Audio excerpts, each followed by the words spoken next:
আজকের গল্পটির নাম দরজার ওপারে। লেখক শুভর লেখা খুব ছোট এবং ভয়ঙ্কর একটি গল্প, যা আমি অনামিকা আপনাদের বলে শোনাবো। তাহলে চলুন শুরু করা যাক। পাঁচিলে ঘেরা একটি পুরনো বাড়ি। গ্রামের লোকেরা বলে সন্ধে নামার পর ওখানে কারো ঢোকা বারণ। তবুও রাহুল গেল। বন্ধুর সাথে বাজি ধরেছিল ওই বাড়িতে রাত কাটালে 1000 টাকা। রাহুল সন্ধে 6টার মধ্যে ঢুকে পড়ল চুপচাপ ওই বাড়িতে। একটা কাঠের চেয়ার, ধুলো পড়া আয়না আর পুরনো দেওয়ালে ফাটল। রাত বাড়তেই শুরু হলো শব্দ। দরজায় কেউ কড়া নাড়ছে।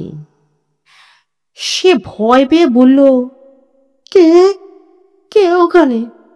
কোনো উত্তর নেই, কিন্তু দরজার নিচ দিয়ে দেখা গেল ছায়া। কেউ দরজার বাইরে দাঁড়িয়ে আছে। রাহুল চেঁচিয়ে উঠল, কে জিজ্ঞেস করছি, বলছো না কেন?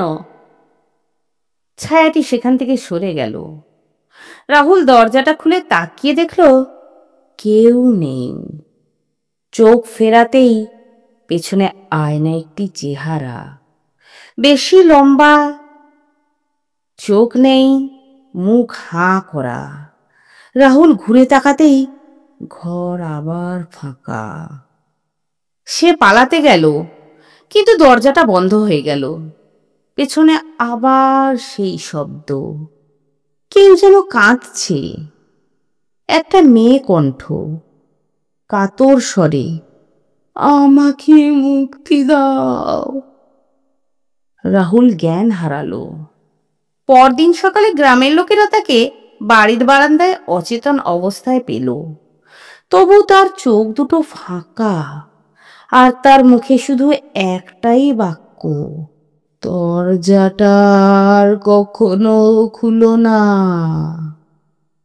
গল্প শেষে আমি এটাই বলবো যে সবকিছু যাচাই না করে সাহস দেখানোটা কোনো বীরত্বের কাজ না। আপনার এই অতিরিক্ত সাহস দেখানোটাই আপনার জীবনে বিপদ ডেকে আনতে পারে।